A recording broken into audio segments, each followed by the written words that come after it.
Bonnie Loman, de 7 años, tuvo una crianza inusual. Ella se mudó mucho de niño, pasando la mayoría de su tiempo en Hawái y en la pequeña isla de Saipan, donde vivió principalmente en chozas y raramente pasaba tiempo afuera.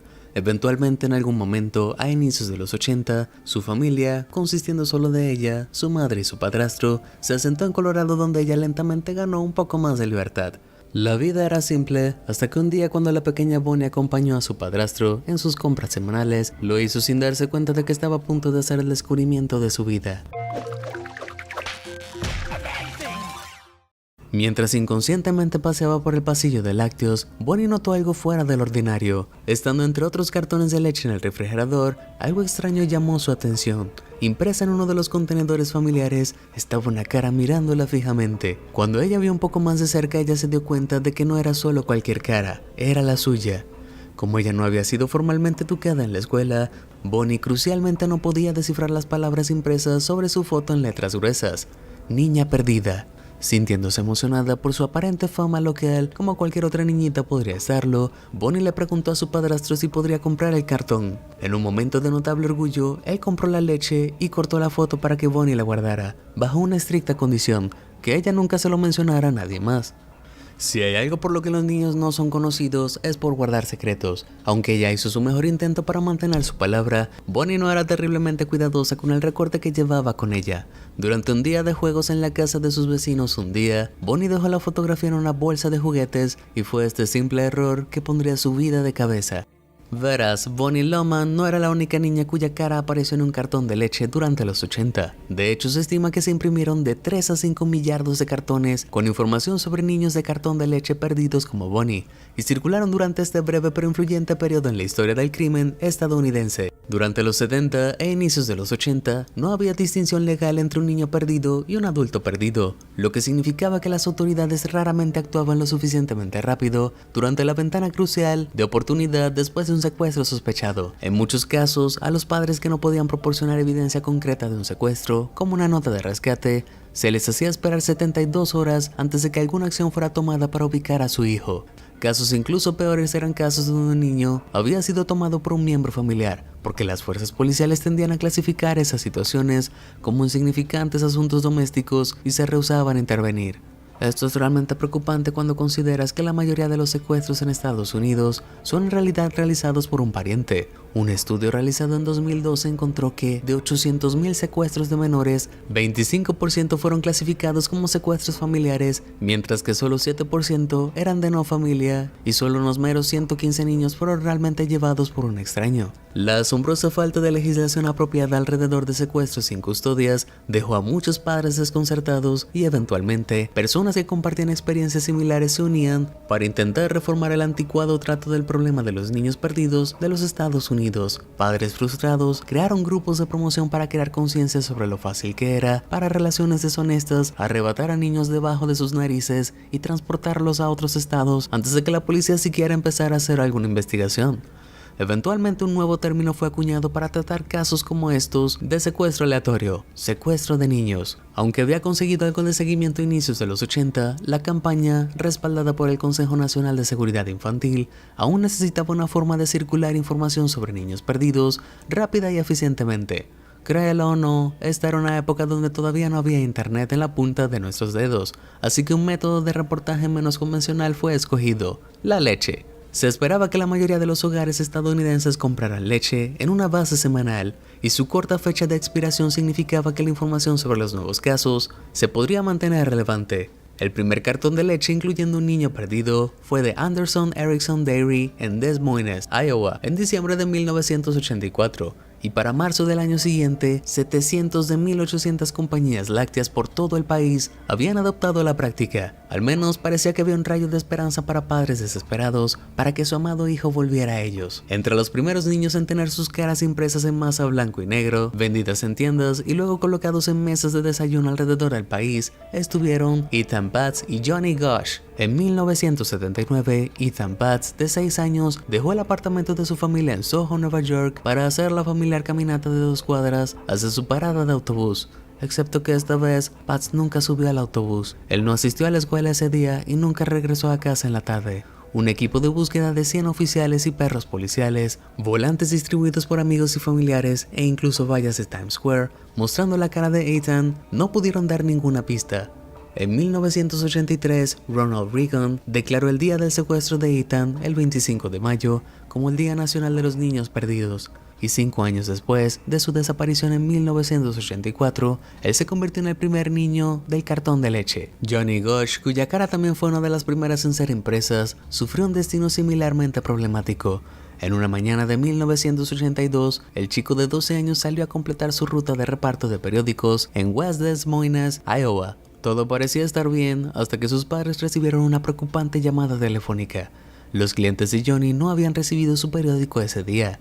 Su padre buscó su área local y encontró el vagón rojo de su hijo lleno de periódicos no entregados, solo a un par de cuadras de distancia, pero sin señal de Johnny. Les tomó a las autoridades 45 minutos para responder la llamada hecha por su madre, Noreen, poco después de que el vagón fue encontrado, y la policía se rehusó a declarar a Johnny como persona perdida hasta 3 días después de la desaparición. Sintiéndose ignorada por la insuficiencia de la policía, Noreen creó la fundación Johnny Gosch Foundation para crear conciencia para otros niños perdidos. Gracias a su campaña, una nueva ley conocida como la Ley Johnny Gosch Bill fue aprobada en Iowa en 1984, la cual permitiría a la policía comenzar a sondear reportes de niños perdidos de inmediato, y poco después 8 otros estados también la adoptaron. A pesar de convertirse en los niños de cartón de leche originales, ni Ethan Paz ni Johnny Gosch regresaron a sus padres. Después de ser declarados oficialmente muertos en 2001, el caso de Ethan Paz finalmente concluyó en 2017, cuando un hombre llamado Pedro Hernández fue acusado de matar y secuestrar a Ethan, 38 años después de su desaparición inicial. Sin embargo, el caso de Johnny sí experimentó algunos giros extraños, como Noreen afirmando que su hijo apareció en su puerta en 1997.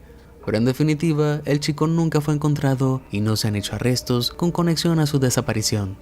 Desafortunadamente, este era en su mayoría el caso con los niños perdidos fotografiados en cartones de leche. Aunque no hay números verificables registrados para rastrear el progreso de la campaña, se piensa que de 200 niños que aparecieron en los cartones, solo 2 fueron regresados a salvo. Una de esas raras historias de éxito fue la de una chiquilla de Colorado llamada Bonnie Loman. Cuando el vecino de Bonnie Loman encontró la fotografía que había dejado en su bolsa de juguetes, sabía lo que debía hacer. Después de contactar a las autoridades, la policía apareció en la casa de Bonnie en Colorado y arrestó a su padrastro por secuestro. En un instante, su vida en este punto fue revelada como una mentira, algo que no podía comprender a una edad tan joven. Cuando Bonnie tenía solo 3 años, fue tomada ilegalmente del cuidado de su padre biológico como resultado de una amarga disputa de custodia. Su madre y padrastro luego transportaron a Bonnie fuera de su estado natal para Hawái y Saipan, donde creció sin conocer más que su nuevo estilo de vida aislado, hasta ese fatídico día en la tienda. Debido a que fue oficialmente clasificado como un secuestro sin privación de libertad en el momento, la policía lo consideró como una disputa doméstica y se hizo poco esfuerzo en buscarla en primer lugar.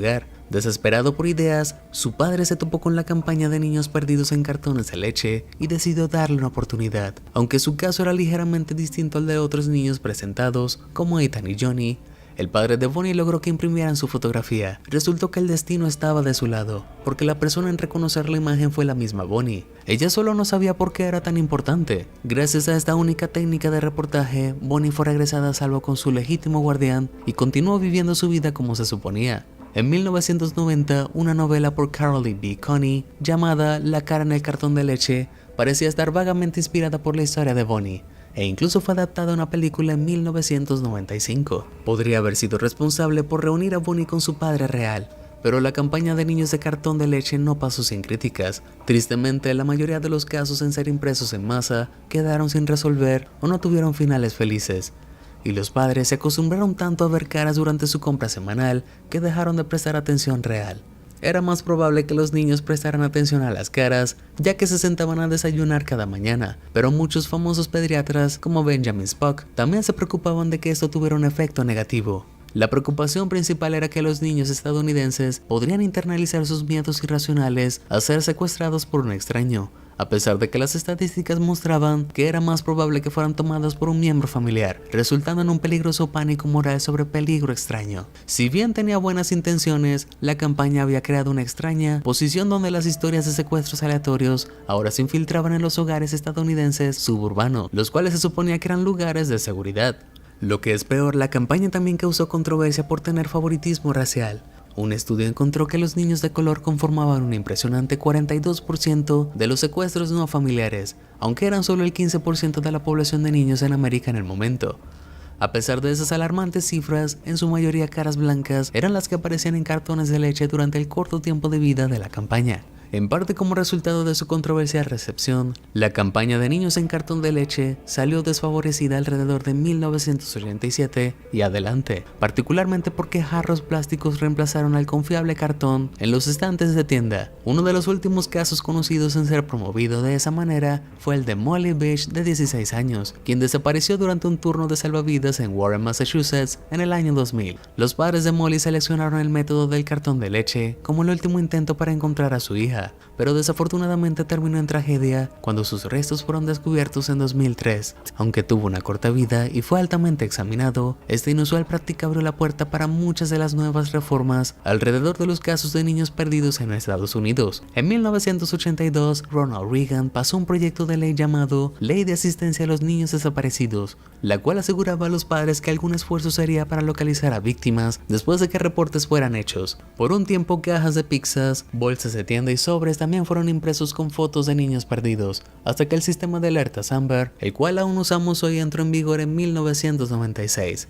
Este nuevo sistema sigue la misma lógica, pero hace uso de avances tecnológicos, al entregar información directamente por vallas digitales en autopistas, correos electrónicos, mensajes de texto e incluso más reciente, feeds de Facebook de personas. Hoy en día el extraño legado de los niños de cartón queda al frente de la imaginación estadounidense. Aunque podría no haber estado por mucho, las miles de caras viéndonos desde cartones de leche que llenaban los estantes y refrigeradores y mesas familiares es un constante recordatorio del progreso que se hizo para mejorar las oportunidades de reunir familias rotas, en un tiempo cuando la ineficiencia policial era común, especialmente cuando se trataba de secuestros sin custodia.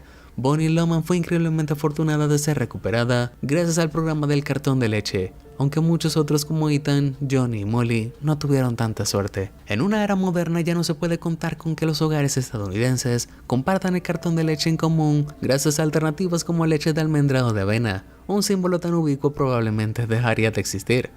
Pero gracias a esta técnica rudimentaria, más niños perdidos como Bonnie están siendo encontrados que nunca antes. Según los datos del Departamento de Justicia, 186 alertas Amber fueron realizadas en 2014 y 154 resultaron en rescates exitosos.